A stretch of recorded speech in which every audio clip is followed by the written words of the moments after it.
दोस्तों, कैसे हैं आप सभी। आप सभी को बहुत बहुत प्रणाम, बहुत बहुत धन्यवाद। मेरी वीडियोस शिव महापुराण पर चर्चा हेतु देखने के लिए आपको कोटि कोटि धन्यवाद।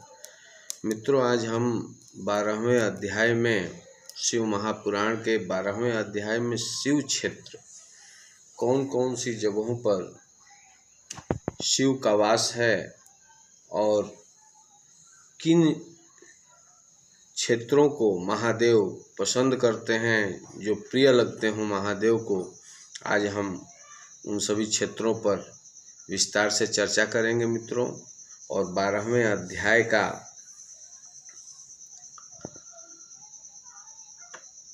विश्लेषण करेंगे कि 12वें अध्याय में महादेव जी के शिव पूजन से संबंधित क्षेत्रों के बारे में वर्णन किया गया है। शिव महापुराण का 12वां अध्याय शिव क्षेत्र के विवेचन के बारे में विस्तार से इसमें व्याख्या मिलती है, वर्णन मिलता है मित्रों। अनेकों ऐसे क्षेत्र आप सभी ने देखा है होगा जहाँ महादेव शंकर जी स्वयं लिंग के रूप में प्रकट हुए हैं। ऐसे जगहों को, क्षेत्रों को में निवास करके पूजा पाठ जप तप इत्यादि करने से मनुष्य के समस्त बुरे प्रारब्धों का नाश होता है तथा मनुष्य शिव में विलीन हो जाता है। मित्रों, भगवान शंकर जो हैं वो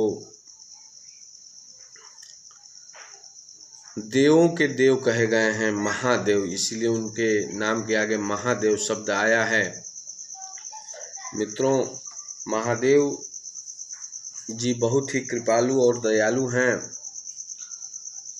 वो जल्दी ही प्रसन्न हो जाते हैं अगर कोई सच्चे हृदय से उनको पुकारे तो वह अविलंब पहुंचते हैं वहाँ,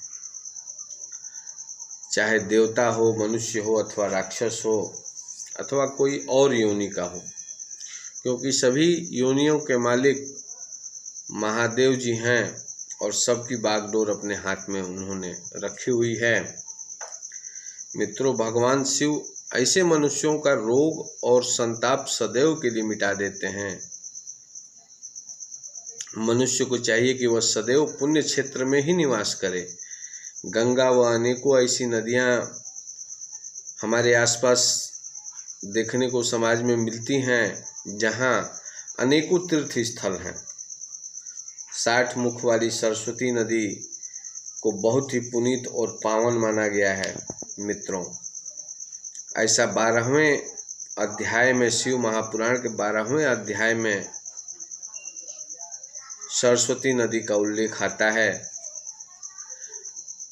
वर्तमान में तो सरस्वती नदी लुप्त प्राय हो चुकी है, लेकिन उत्तर प्रदेश के ही किसी पश्चिमी जनपद में मित्रों खुदाई सैटेलाइट से जब सरस्वती नदी के तस्वीरें आईं तो खुदाई किया गया। उत्तर प्रदेश के ही किसी पश्चिमी जिले की यह घटना है। खुदाई किया गया तो कुछ खुदाई करने के पश्चात कुछ नीचे जाने पर नदी की धारा और उसके प्रवाह प्रकट हुए।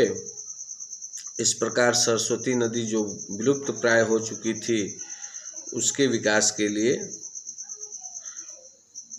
हम सभी प्रार्थना करें महादेव से। शिव महापुराण के 12वें अध्याय में मित्रों शिव क्षेत्र के बारे में वर्णन मिलता है। हिमालय से निकलने वाली गंगा नदी महादेव शंकर को अति प्रिय होने के कारण महादेव ने माता गंगा को तो अपने जटाओं में ही धारण कर लिया है।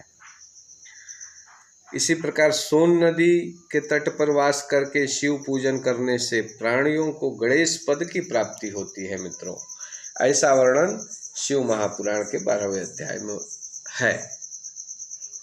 माता नर्मदा नदी के बारे में उल्लेख मिलता है कि माता नर्मदा के तट पर जप तप करने से वैष्णव पद की प्राप्ति होती है।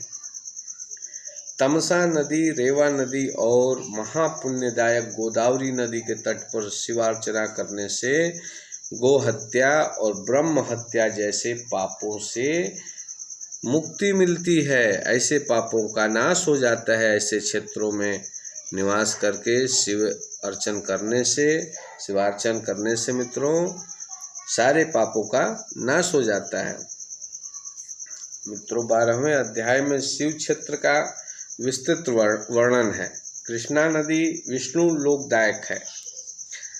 तुंगभद्रा नदी के तट पर शिव उपासना आदि नदियों के तट को विशेष क्षेत्र के रूप में निर्धारित किया गया है।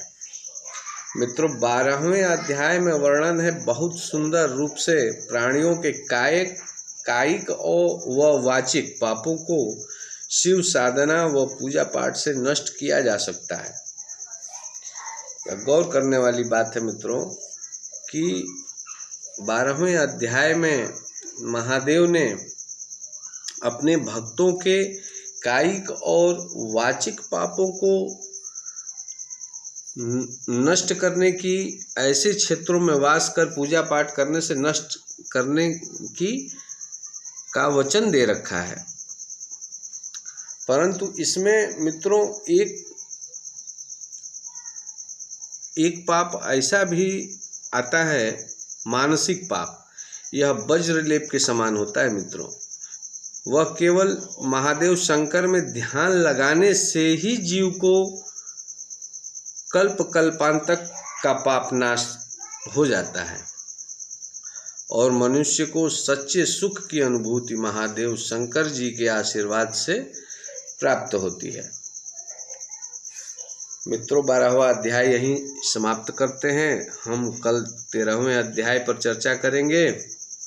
13वें अध्याय में मित्रों हम सदाचार पर गहन चिंतन करेंगे तथा धर्म क्या है और अधर्म क्या है, जिससे जीव को स्वर्ग और नरक के जाल में फंस जाता है। इस पर विस्तार से व्याख्या हम करेंगे कल अगली वीडियो में। मित्रों आप सभी को बहुत बहुत धन्यवाद। आप सभी को बहुत बहुत साधुवाद। जय महादेव।